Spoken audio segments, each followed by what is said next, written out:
সমাবেশে বাংলাদেশের ছাত্র জনতা, আমার অভ্যুত্থানের সহযোদ্ধা, জাতীয় নেতৃবৃন্দ,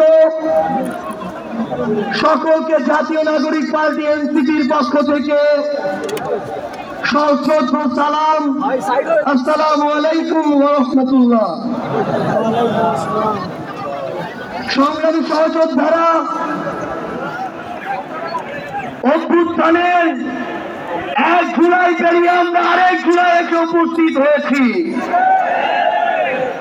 কিন্তু বাংলাদেশ থেকে মুজিববাদীদের ষড়যন্ত্র এখনো শেষ হয়নি। গোপালগঞ্জে এখনো মুজিববাদীদের আস্তানা গেড়ে রয়েছে। মুজিববাদীরা এখনো বাংলাদেশের বিভিন্ন জায়গায় সক্রিয় রয়েছে। এই মুজিববাদ একটি আদর্শ, শুধু আইনি ভাবে এই মুজিববাদের মোকাবেলা করা যাবে না।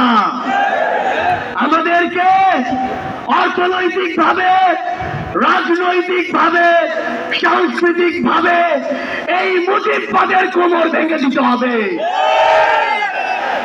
আমাদের মধ্যে রাজনৈতিক মত পার্থক্য থাকতে পারে, কিন্তু এই মুজিববাদের প্রশ্নে, এই স্বৈরাচারের প্রশ্নে অভ্যুত্থানের সকল শক্তিকে ঐক্যবদ্ধ থাকতে হবে। সংগ্রামী সহযোদ্ধারা, এই বাংলাদেশে আবারও নতুন করে মুজিববাদী ভারতপন্থী শক্তিগুলো এখন সক্রিয় হচ্ছে।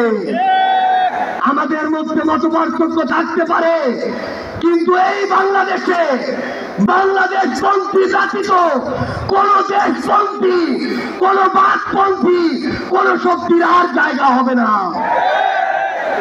সংগ্রামী সহযোদ্ধারা, এই বাংলাদেশে আর ভারতের আধিপত্যবাদের জায়গা হতে দেওয়া যাবে না। অন্য যে কোনো দেশের নামের কোন আধিপত্যবাদের জায়গা এই বাংলাদেশে হতে দেওয়া যাবে না। সংগ্রামী সহযোদ্ধারা,